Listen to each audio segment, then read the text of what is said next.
The grand Aurora ballroom shimmered beneath crystal chandeliers, casting diamond-like reflections across marble floors polished to perfection. Tonight, it wasn't just a wedding, it was a spectacle. The press had dubbed it the event of the century, and over 500 of Manhattan's elite packed the venue to witness the joining of two powerful dynasties. At the altar stood Damien Vale, the 32-year-old billionaire CEO of Valitech Industries. Clad in a jet-black tuxedo tailored within an inch of precision, he looked like he had stepped out of a GQ fantasy. His obsidian hair was slicked back without a strand out of place, his piercing emerald eyes fixed on the entrance as if bracing for impact. Calm, composed, unreadable, walking slowly down the aisle, her every step choreographed by years of high society tradition, was Charlotte Bancroft, heiress to the Bancroft financial empire. Her white satin gown trailed behind her like a flowing river of silk,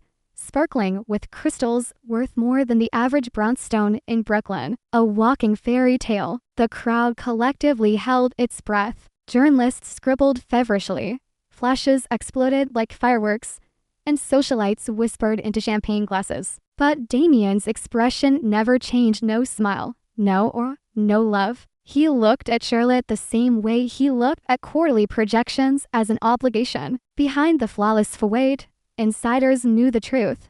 This wasn't a romance. It was a merger, a business arrangement masquerading as a wedding. In the far corner of the ballroom, partially hidden behind the orchestra, stood Eli Ward, Damien's newest executive assistant. At just 25, Eli looked sharp in a navy suit and crisp white shirt, hair neatly trimmed, eyes scanning the room with practiced calm. But Eli wasn't who everyone believed him to be. Behind the carefully disguised baritone voice and flattened chest, Eli Ward was really Ella Wren, a young mother living a life for one impossible reason.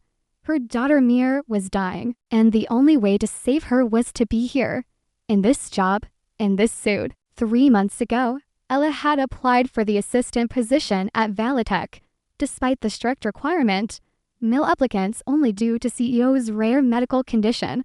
Desperate, she had taken the risk. Everyone knew about Damien Vale's infamous allergy contact with a woman could kill him. No one understood the exact science of it, but any skin-to-skin touch with a female sent his body into severe anaphylactic shock. It had made him a recluse, a legend, and a tragic figure all at once. So Ella transformed herself. She bound her body, cut her hair, deepened her voice, and became Eli. She practiced her new persona for weeks before walking into the glass towers of Valitech. For 3 months, she had succeeded blending in, being invisible, efficient, and unnoticeably different. Until now, the priest's voice rose above the murmurs. Do you, Damien Vale, take Charlotte Bancroft as your lawfully wedded wife? A muscle twitched in Damien's jaw. I do, the priest continued. Do you, Charlotte Bancroft, take Damien Vale? I do, she whispered breathlessly,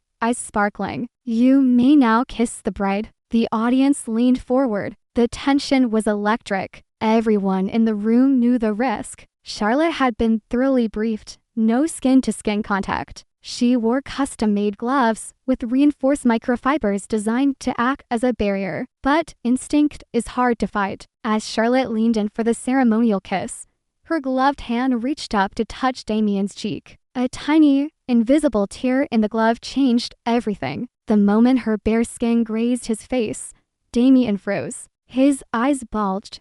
His lips parted in a silent gasp. He tried to speak, but his throat was closing fast. Redness exploded across his face, and then he dropped like marble cracking from its pedestal. The crowd erupted into chaos. Screams tore through the room. Guests surged forward, some filming, others shouting for help. Charlotte backed away, horror-struck, her pristine gown pulling round Damien's unconscious body. Ella, no, Eli didn't think. She raced through the sea of guests, unzipping the emergency medical bag she always kept nearby. She dropped to her knees, scanning Damien's face swollen, purpling, lips already losing color. Anaphylactic shock. He had minutes, maybe less. Someone call 911.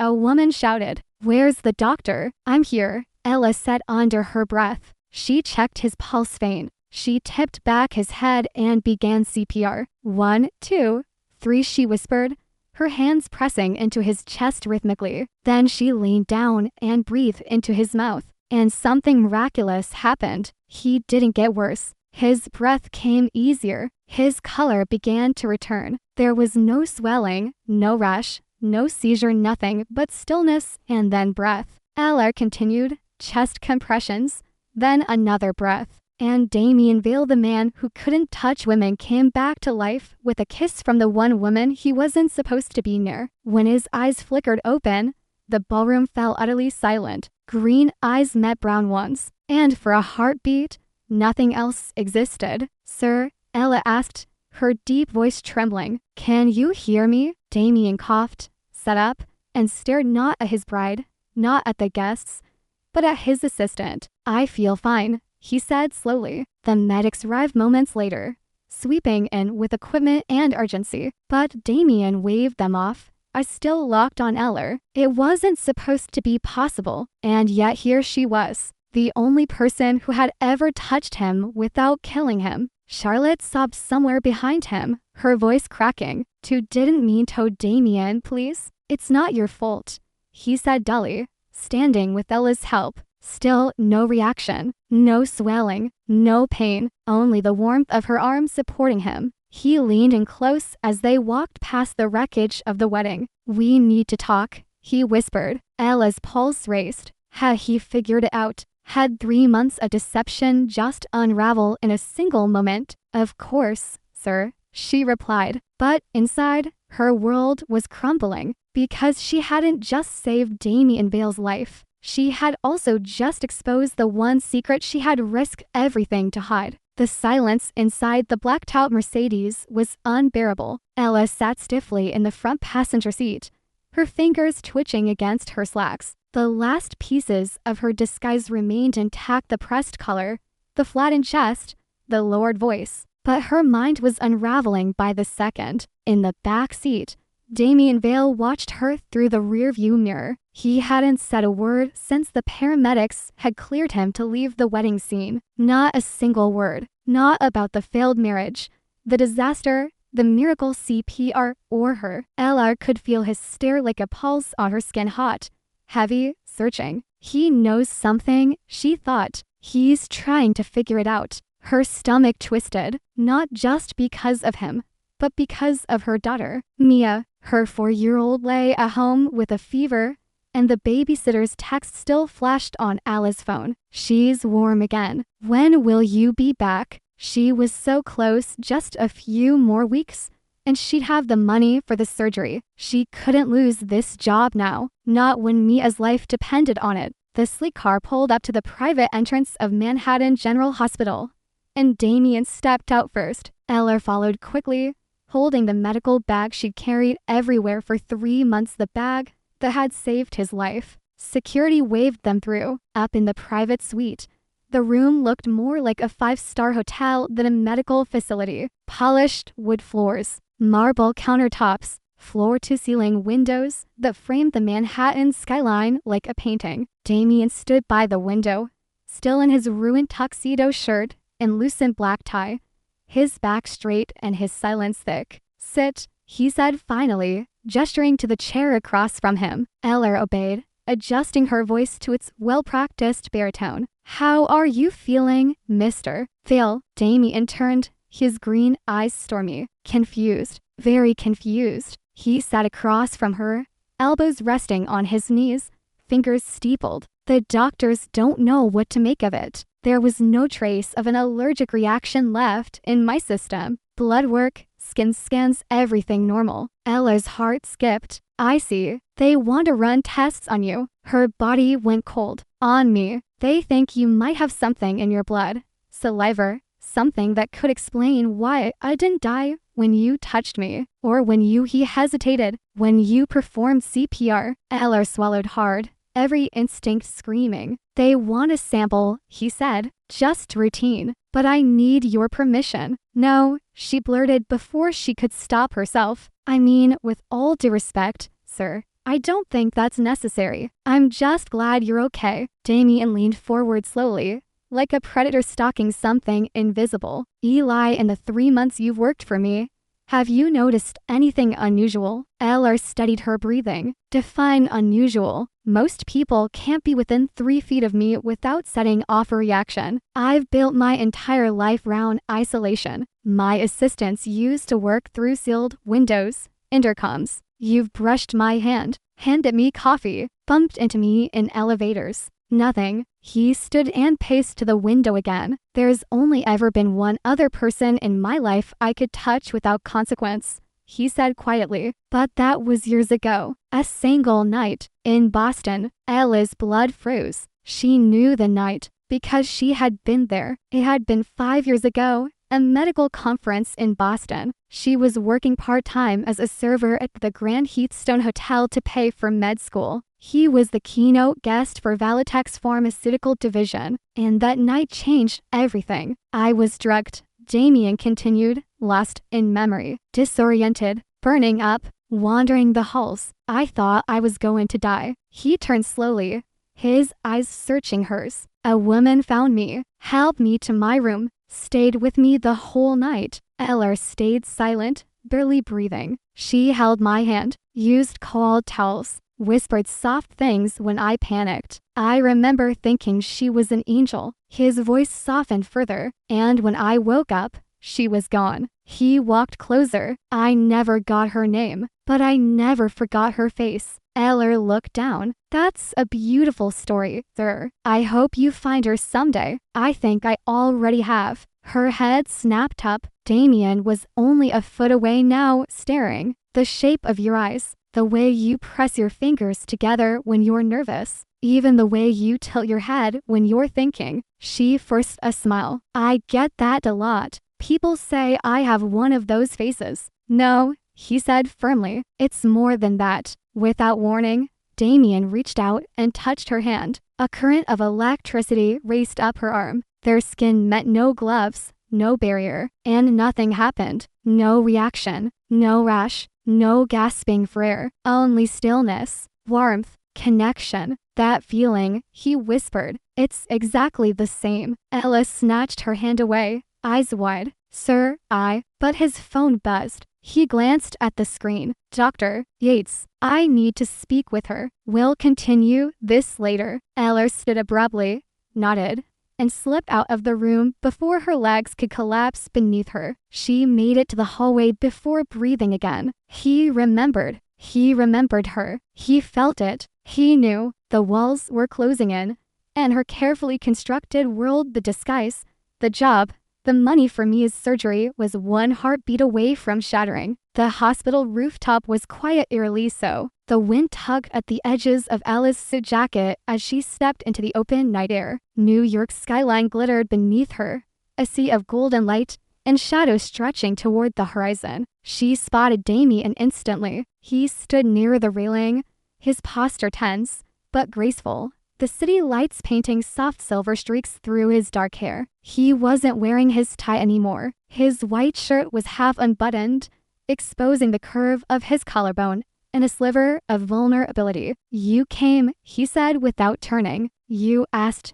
Ella replied, her voice deep, steady, the one she had practiced endlessly in her mirror. Damien finally turned to face her. In the moonlight, his expression was raw, not cold like before, but stripped bare of all his usual armor. There was something deeper now, something ancient and wounded. I know who you are, he said softly. Ella's throat closed. Sir, I think you're mistaken. Emily Wren, he said, her real name, spoken like a secret. That was the name on the badge you wore that night in Boston. Her knees nearly buckled. She had used her real first name stupidly, impulsively, because that night had felt real. The last name on the badge had belonged to her roommate. She thought no one would remember. She was wrong. You were studying pediatric medicine at Harvard, Damien continued. You said you wanted to help children because you knew what it felt like to be helpless. His words cut straight through her soul. Sir, she began, but he stepped closer. The woman who saved me that night, she had your eyes, your hands, the same calming presence that made me feel like I wasn't a cursed science experiment. He reached up slowly, and before she could retreat, brushed his fingers across her cheek, and there it was, the final crack in the forehead. No wig, no posture, no voice trick could disguise the softness of her skin, the curve of her jaw. Damien's hand lingered for a moment, then he breathed. You're her. You've been working for me in disguise for 3 months. Tears welled in Ella's eyes. I had no choice, she whispered. He blinked, surprised at her real voice, higher, softer, raw. My daughter is sick, she continued, voice breaking. I couldn't get the money. Insurance denied us. I sold everything I had. I saw the job posting. I knew the risks, but it was the only chance I had to save her. Damien staggered back slightly, as if the floor had shifted beneath him. Daughter, Ella froze. Her heart dropped. She hadn't meant to say that. She hadn't meant to let it slip. His expression changed instantly. How old is she? He asked, voice low and tight. Ella shook her head. Please don't make me say it. But he was already calculating. You disappeared after that night in Boston. That was almost 5 years ago. He stared at her, thunderstruck. Is she? Ella's silence was answer enough. Damien stepped forward again, the realization written all over his face. She's mine, he said, barely audible. Isn't she? Ella nodded, tears falling freely now. I didn't want to trap you, she said, voice trembling. I didn't want you to feel obligated. That night it was beautiful, but I thought I'd never see you again. I raised her alone because I thought it was better that way. He was silent for a long time. Then, suddenly, Damien crossed the distance between them and pulled her into his arms. You raised our daughter alone, he whispered, holding her tightly. She melted into him, her body no longer fighting the collapse of her disguise. She was Ella again, just Ella. Her name is Mia, she whispered against his chest. And she's everything. Damien cupped her face in his hands and kissed her, not out of desperation or confusion,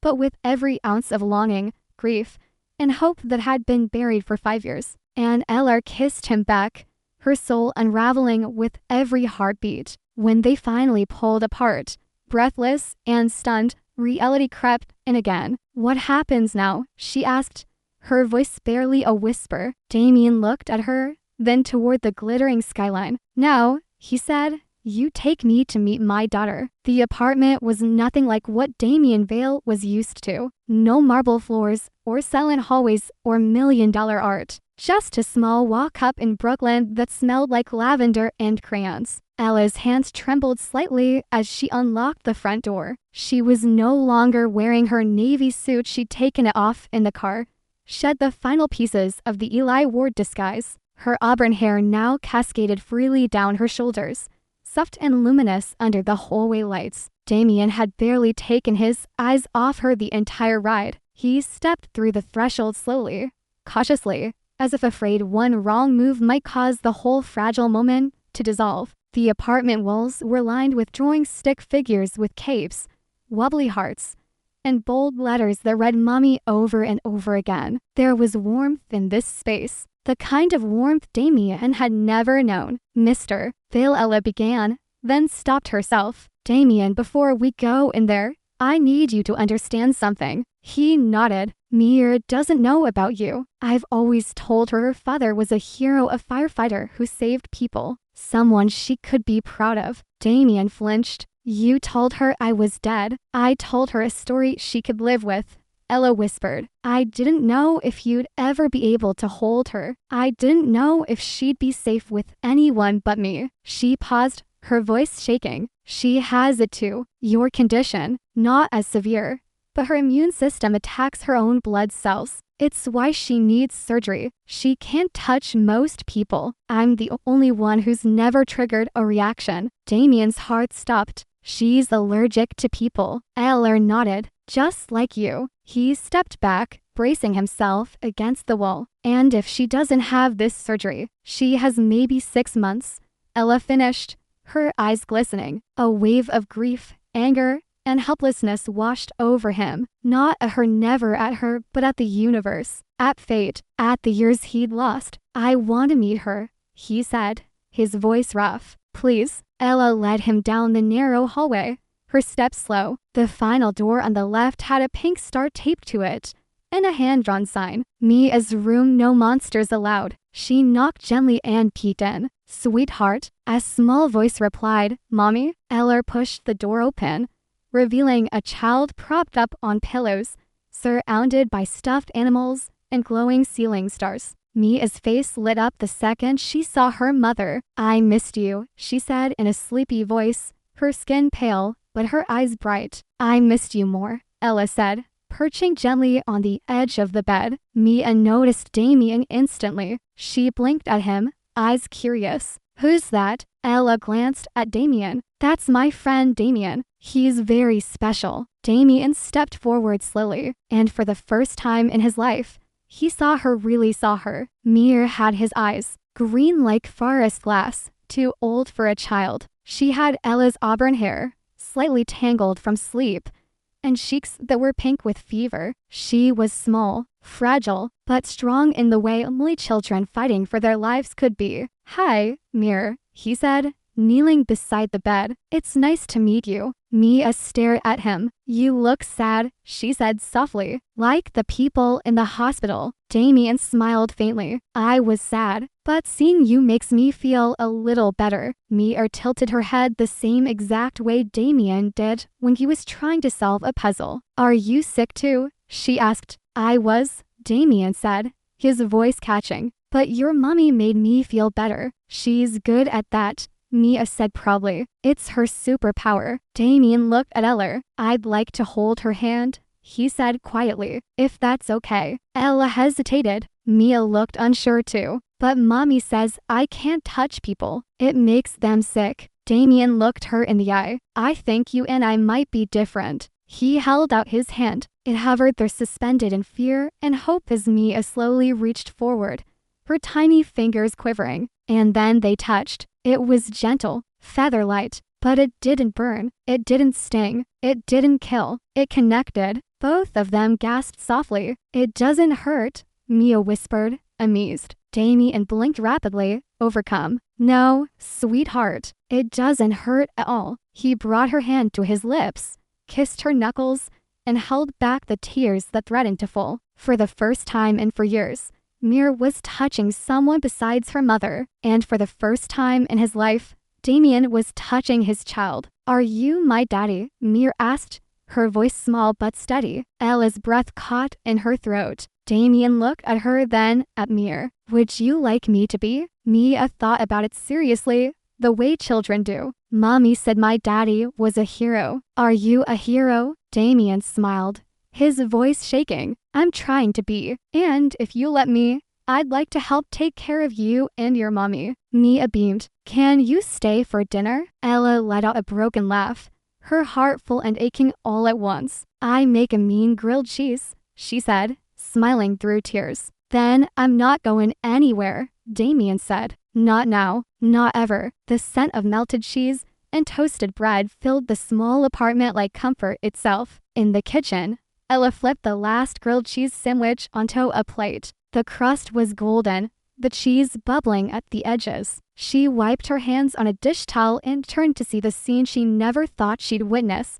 Damien Vale, billionaire, recluse, once feared and untouchable, sitting at a tiny child's table with Mia, helping her color in a picture book. He looked natural. He had rolled up the sleeves of his dress shirt, his wristwatch forgotten on the counter. Crayons were scattered around him like confetti. His intense green eyes were focused not on profits or stock prices, but on Mia's crooked drawing of a sun with a smiley face. Ella paused in the doorway, her heart stretching in directions it had never dared to reach. She had spent years surviving, years waking up at 3 a.m. with a feverish child, struggling to pay bills, lying to social workers, covering the pain with laughter. But this moment felt like a glimpse into a life she had only let herself imagine in dreams. Dinner is ready, she said softly. Mia jumped up from her little chair. Grilled cheese. Damien helped her climb onto the regular kitchen chair, then took his seat beside her. Ella placed the plates in front of them,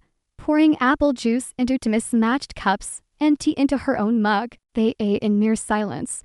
But it wasn't uncomfortable. It was the silence of peace, of belonging. Halfway through the meal, Mir wiped her mouth with the back of her hand and looked at Damien seriously. Are you going to live with us now? Damien blinked. Ella froze. They hadn't talked about the future, not really. There had been no promises, no plans, just revelations and emotions. Would you like me to? He asked, cautious. Mia nodded. You make mommy smile again. She used to smile like that before I got sick. Ella pressed a napkin to her lips to hide the quiver. And you're warm, Mir added. When you held my hand, it was warm. I like being warm. Damien reached across the table slowly, deliberately, and took both of their hands in his. I would love nothing more than to be part of your lives, he said. But there are some things we'll need to figure out first. Like what? Mir asked, nibbling on her sandwich. Like making sure you get the surgery you need, Damien replied gently, and making sure your mommy never has to pretend to be someone else ever again. Ella's throat tightened. Damien, he looked at her. You don't have to hide anymore. She smiled, a fragile, grateful thing. But before she could answer, Damien's phone rang. He glanced at the screen. The name made his jaw clench. Richard Vale. Eller noticed the shift in his posture. Your uncle. He stood and walked into the living room, answering the call. Richard. Damien, came the smooth, oily voice. How unfortunate about the wedding. I saw the footage. It's gone viral already. What do you want? I think it's time we had a serious conversation about your future at Valitech. Damien's spine stiffened. My personal life is none of the board's concern. Richard chuckled. But it is, when your personal life includes employing a woman who committed identity fraud to infiltrate your company and funneling charity funds into her daughter's surgery. Very noble, possibly illegal. Damien's blood turned to ice. I know everything, Richard said coldly. Emma Wren, or should I say, Eli Ward, and the little girl you've suddenly grown attached to. Well, the courts tend to take a dim view of fraud, especially when children are involved. The threat was clear. Damien gripped the phone. What do you want? Your resignation, effective immediately. Sign over your controlling shares. In return, I'll make sure Emma and the child disappear quietly. No rests, no scandal. Go to hell. Think about it, Damien. You've built your life avoiding people, controlling every variable. But love, family, they're messy. They make you weak. Damien ended the call without another word. He returned to the kitchen, where Ella and Mir were washing dishes together, laughing as bubbles floated in the air. The scene was so normal, so painfully perfect. It almost broke him. Everything okay? Ella asked, sensing something off. He knelt beside Mia's chair. Sweetheart, he said gently, could you play in your room for a few minutes? Your mommy and I need to talk. Mia nodded and skipped off, humming softly. As soon as the door closed, Damien's shoulders dropped. Richard knows everything about you, Mir, the disguise. He's threatening to have you arrested and to take Mir away. Eller went pale. Then do it, she said. Give him the company. Damien looked at her in disbelief. Ella, that company is worth, and Mir is worth everything. She cut in fiercely. I won't let her suffer because of my choices. Give him what he wants. We'll disappear. You'll never see us again. But at least she'll be safe. Damien grabbed her arms. There has to be another way. There isn't. I'm not giving up on you, he said, his voice hoarse. Are on her. Are on us. Then he pulled out his phone again. Marcus, he said, it's time. Initiate Plan Omega. Ella frowned.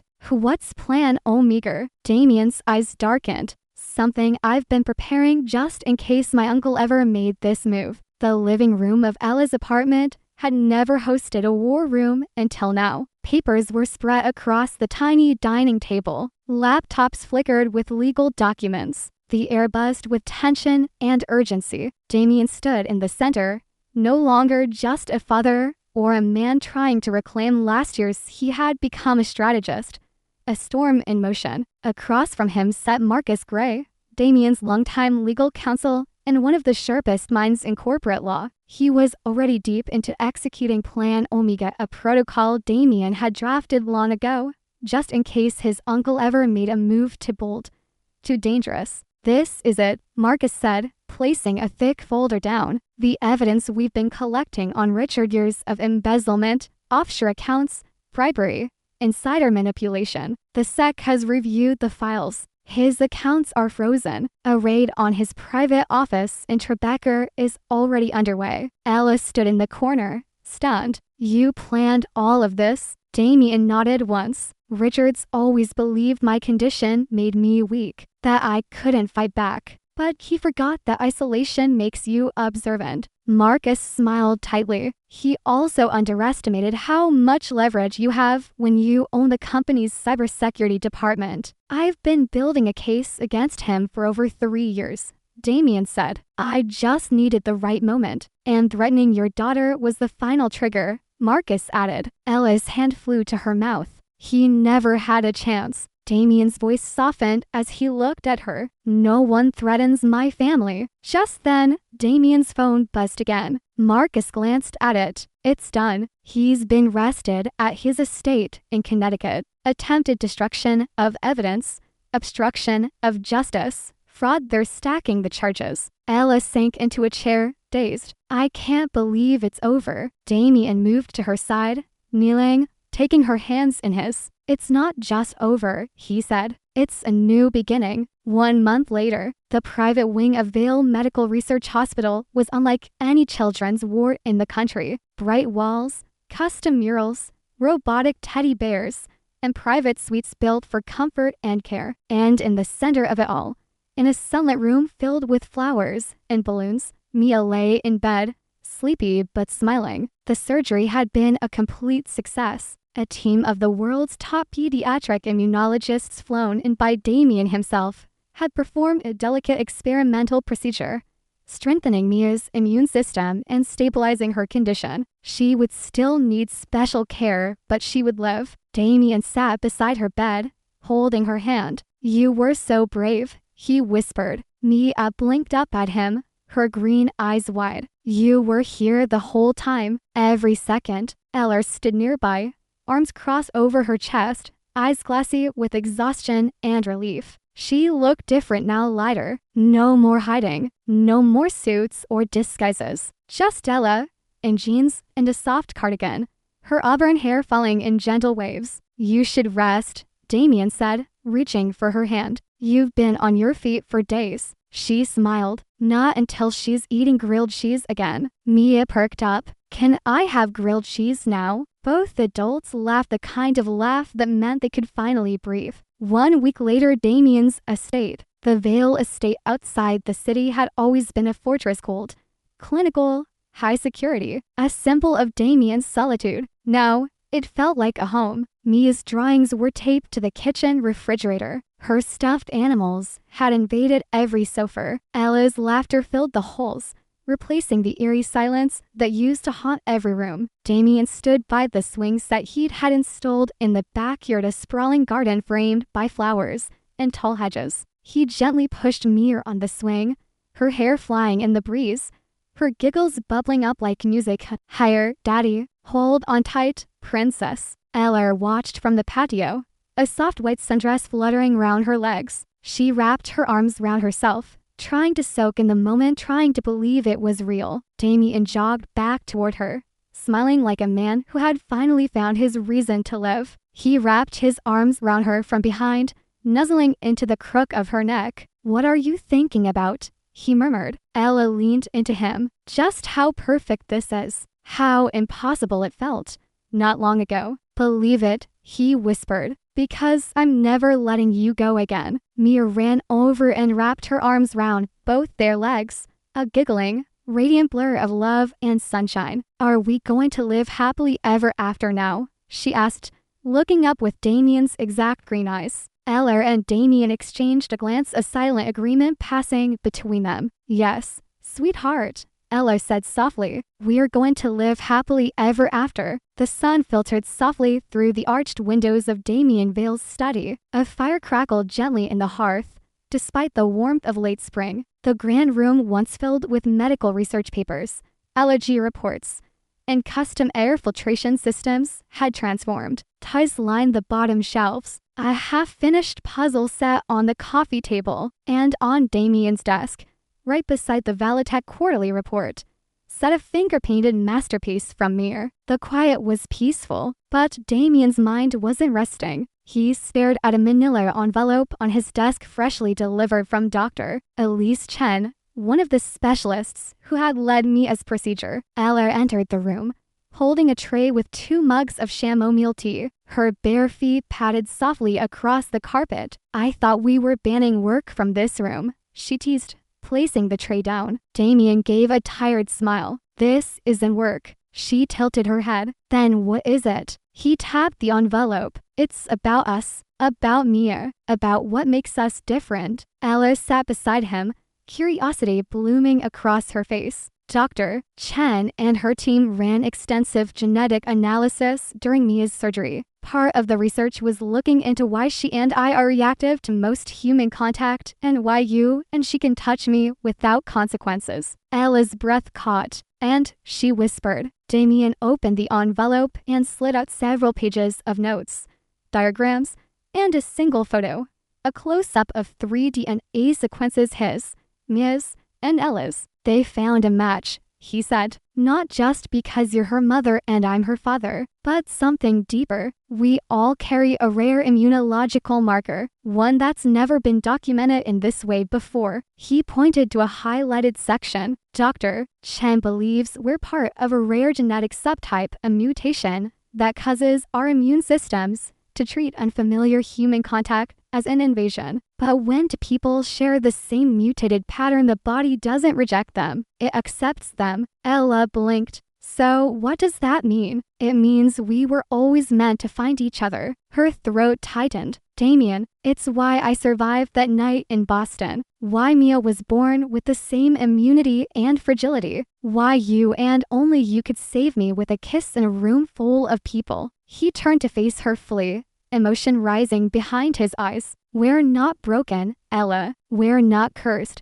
We're rare, connected, and for the first time, we're not alone." Tears welled in Ella's eyes. "All this time I thought I was lying just to survive, but somehow we were always part of the same story." He reached out and took her hand, no gloves, no fear. Ella leaned into him, resting her head on his shoulder. Silence returned, warm and comforting, until the door creaked open and a small figure peeked in. "Mommy, Daddy." Mia's voice was still sleepy from her nap. Damien smiled. "Come here, baby girl." She ran across the room and climbed onto the couch beside them, squeezing between them and curling into her mother's side. "I had a dream," Mia whispered. Ella stroked her daughter's hair. "What was it about?" "We were all flying," Mia murmured, "high in the sky, and no one could touch us. But we could hold each other. We weren't afraid." Damien closed his eyes. "That sounds like a perfect dream." Mia yawned. "Are we magic?" Eller chuckled.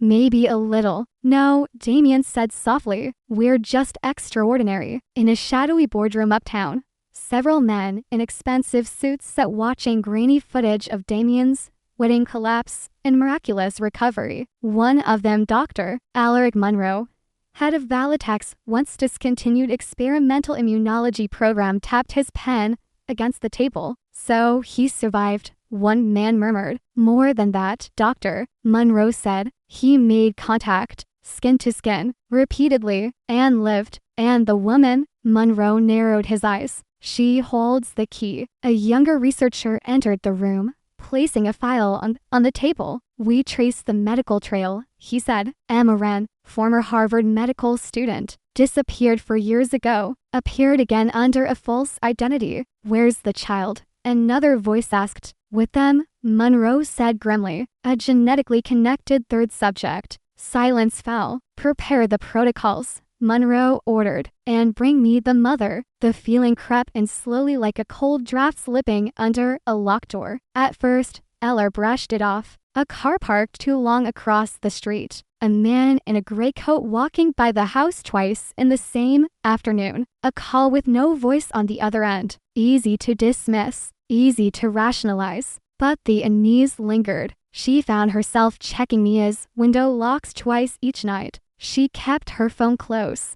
Her heart had grown used to fear, but this was different. This was instinct. On a rainy Wednesday morning, it became something more. Damien was in the garden with Mir, building a tiny wooden birdhouse. Laughter floated into the kitchen where Eller was washing dishes, her eyes flickering now. And then to the pair through the window. That's when the doorbell rang. She frowned. They weren't expecting anyone. Wiping her hands quickly, she opened the door cautiously. A delivery man stood on the porch, holding a small, unmarked envelope and a clipboard. Package for Ms. Wren. Her heart skipped. She hadn't used her real name, not here. Not ever. I think you have the wrong address. He smiled thinly. Do I? She signed with trembling fingers and took the envelope. The man tipped his cap and walked away far too quickly. She shut the door, locked it, and peeled open the flap. Inside was a single sheet of paper with only 5 words written in block letters. We know who you are. No name, no threats. But it didn't need more. Eller backed away from the door like it might explode. Her hands were shaking by the time Damien came back inside, Mia skipping ahead with her hands covered in paint. Damien froze the second he saw Ella's face. What happened? She held up the note. He read it once, then again slower. His jaw clenched, the tension rippling through him like a drawn bow. Was it Richard? She asked, her voice shaking. Didn't we stop him? Damien folded the note carefully. Richard's in federal custody. His entire digital network's been frozen. This is someone else.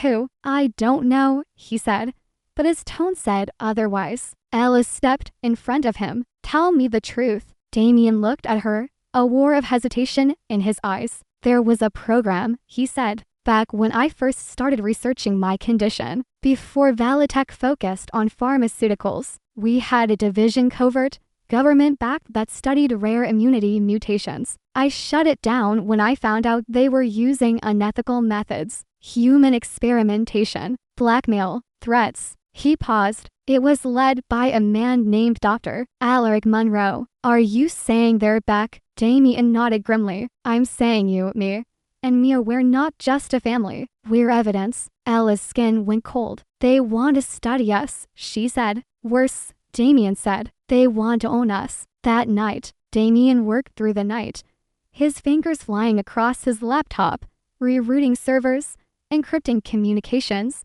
making silent calls. Ella sat in the nursery with Mia, asleep against her chest, trying to stay calm, trying not to imagine dark sedans or lab rooms with bright lights. When Damien returned, his face was pale, but his voice was firm. I've activated a contingency protocol. Eller looked up. What does that mean? We're going off-grid. Temporarily. I have a property in Vermont. Remote. Private. No cell towers. No digital trail. We leave at sunrise. Is it that serious? She whispered. He nodded once. They're watching, and if we don't disappear, they'll come for her. Ella kissed Mia's forehead and stood, the weight of motherhood growing heavier than ever. Then let's vanish. The Vermont safe house 2 days later, tucked deep in the forest, built into the slope of a hill and surrounded by surveillance-proof fencing.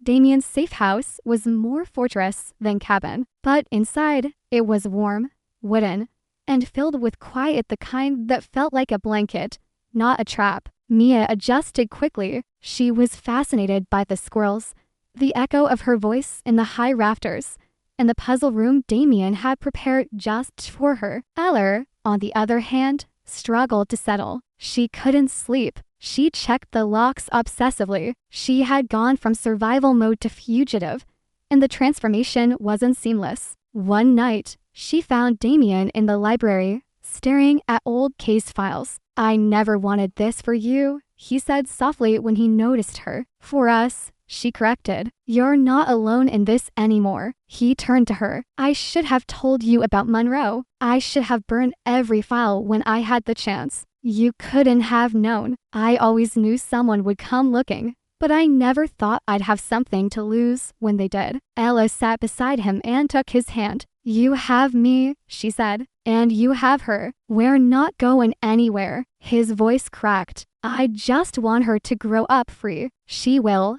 Ella promised. Not because we hide, but because we fight. Elsewhere, Monroe's lab. Dr. Alaric Monroe studied the surveillance footage carefully. It showed Ella and Damien boarding the SUV with Mir. No license plate, no phone signal, just a blur disappearing into trees. They're running, one agent said. They're protecting the asset, Monroe corrected. Like all good test subjects do. He turned to the lab technician behind him. Begin stage 2. We're not chasing them. We're baiting them. The technician frowned. How? By offering something they can't resist. Monroe replied, eyes glinting. Hope. The wind whispered through the trees outside the safe house like a secret. The sun had dipped behind the Vermont hills, casting the world in the dusky quiet of early evening. Inside, the cabin's fireplace crackled softly, the golden glow flickering over stone walls and old bookshelves. Ella stood in the kitchen,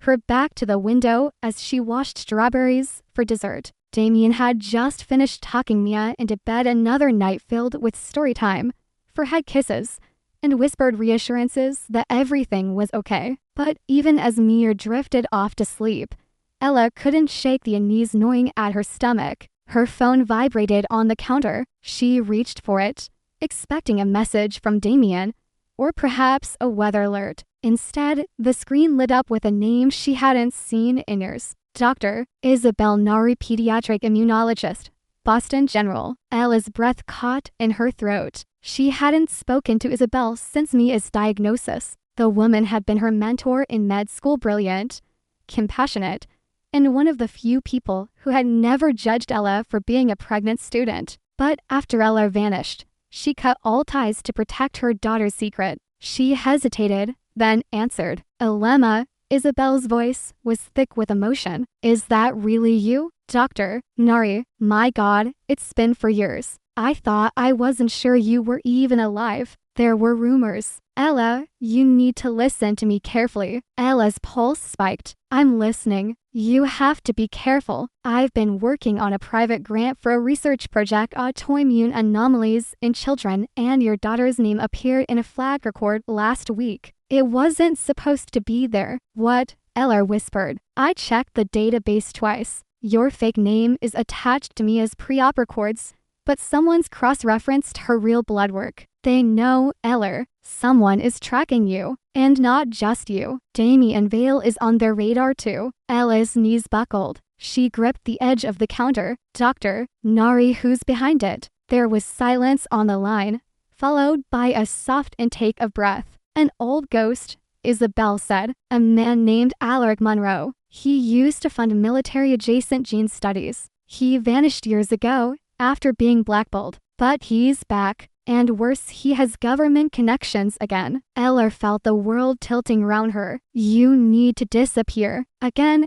Isabel said. Don't trust hospitals. Don't trust email.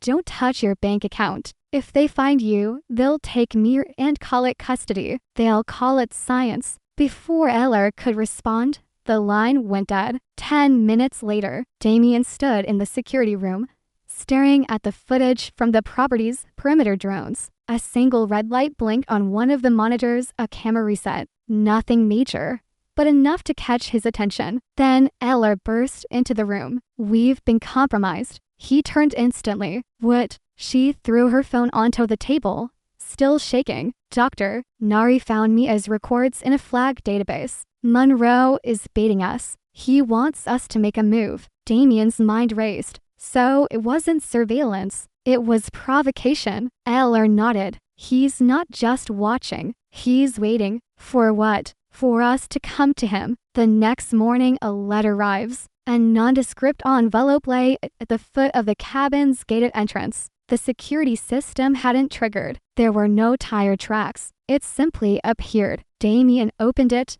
his fingers tight with tension. Inside was a typed letter on clean white paper. To Damien Vale and Ella Wren. You may run, you may hide, but you are both carrying something the world deserves to understand. We can offer you protection, anonymity, and medical access for Mir. Come voluntarily, or not at all. A. Monroe. Beneath it was a list of dates and locations, one of which was Harvard Children's Research Hospital.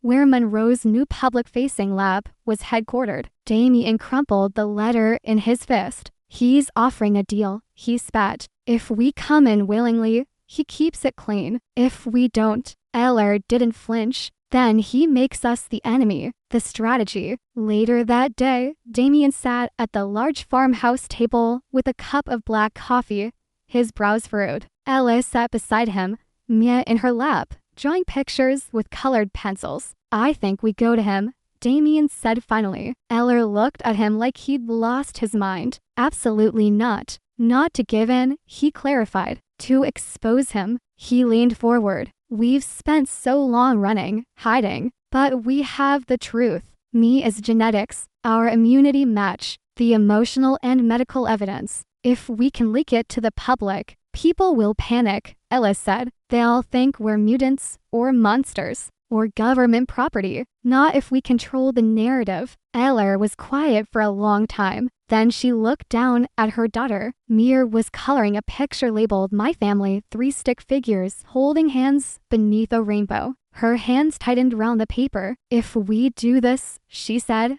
we do it our way. No labs, no cages, no doctors in white coats poking at my child. Damien smiled faintly. Agreed. The sleek black SUV pulled up to the rear entrance of the Harvard Children's Research Hospital just after midnight. The city was asleep, save for the occasional honk echoing through empty streets. But inside the hospital's subterranean wing, the lights were on and someone was waiting. Dr. Alaric Monroe stood at the center of the brightly lit lab, dressed in charcoal gray scrubs that made him look more like a businessman than a physician. The facility was state-of-the-art cold steel countertops, pristine glass chambers, and walls lined with glowing screens tracking biological data in real time. He turned as the automatic doors whooshed open. Damien and Ella stepped inside, side by side. Damien's jaw was tight, his protective instincts humming beneath the surface. Ella's eyes swept the room, her body coiled. Not from fear, but readiness. You came, Monroe said with a smile that didn't reach his eyes. We're not here for your offer, Damien said coldly. We're here to put an end to whatever you think you're doing. Monroe tilted his head. Still dramatic, I see. You always did prefer grand gestures over negotiations. He walked slowly toward them, hands clasped behind his back. But you're wrong about one thing. I'm not doing anything. I'm preparing the world. Preparing it for what people like you represent. You mean people who challenge your authority, Ella said. No, Monroe replied calmly. People who rewrite biology. Damien, you were the first. A boy allergic to women not mentally, not emotionally, but genetically. And then you grew up, built a company, hid from your condition. He looked at Eller. Then you came along, a medical student with a miracle child. A child who shares DNA markers with two genetically incompatible parents and yet,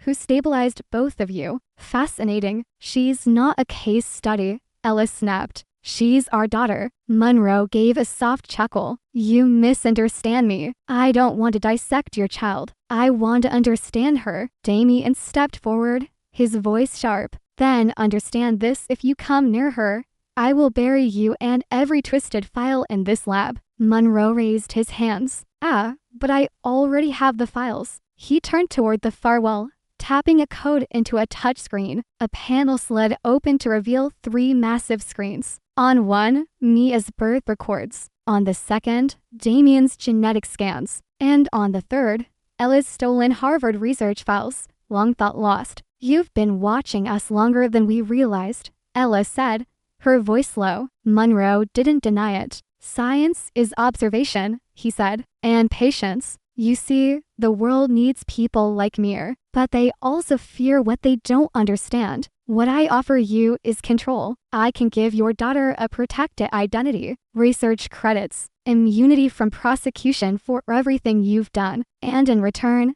Damien asked. Monroe smiled. You come work for me. You give me exclusive access to your family's genetic data. You become my legacy. Eller looked at Damien. They didn't need to speak. Their plan was already in motion. The upload. 3 hours earlier, back at the Vermont safe house, Damien had uploaded encrypted versions of their entire family's medical records, personal journals, and research findings to a secure cloud. But more importantly, he recorded a message, a video raw, emotional, honest of him and Ella sitting side by side, telling the truth about his condition, about Ella's sacrificers, about their daughter, a child born not of accident or mutation, but of love, survival, and something rare, a once-in-a-generation kind of human. That file had been sent to over 200 media outlets, medical associations, and human rights organizations around the globe. With a timed release set to activate at dawn, Monroe, Damien said calmly, "You think you have leverage, but by morning, the entire world will know everything you're trying to keep hidden." Monroe's confident expression flickered. Damien continued, "They'll know what you did to your test subjects, the ones before me. They'll know how many children you locked away in the name of science. And they'll know exactly who to hold accountable." Monroe reached for a console. "I can shut it down." "You can't," Ella said. "The files are mirrored on international servers. You'd have to shut down the whole internet." Monroe's face darkened. "You're playing a dangerous game." "No," Damien replied. "You are. We're just ending it." Security breach. Just then, alarms blared. Red lights flashed overhead. Steel doors hissed shut around the lab's perimeter. Monroe whirled toward the security screen. On it, dozens of uniformed agents, real federal agents swarming the building. "Impossible," he muttered. "This was a classified site."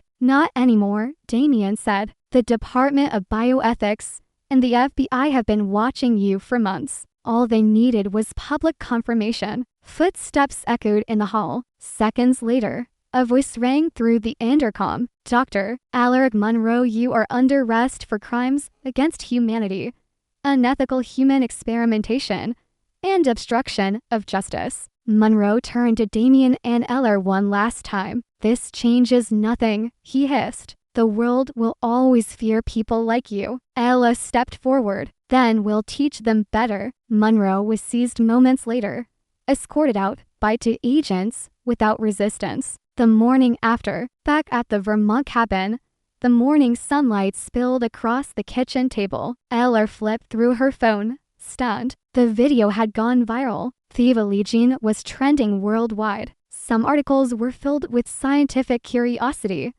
others with fearful headlines, but most were filled with hope, with stories of children who couldn't be hugged, adults who'd lived isolated their whole lives, and how now maybe they weren't alone anymore. Damien stood by the window, mirror on his hip, looking out at the world as if seeing it new. "Are we safe now?" Mir asked. He kissed her forehead. "We are." Eller walked over, wrapping her arms round them both. "We told the truth," she whispered. "We gave them our story." "And now?" Damien asked. Ella smiled. "Now we give them our future."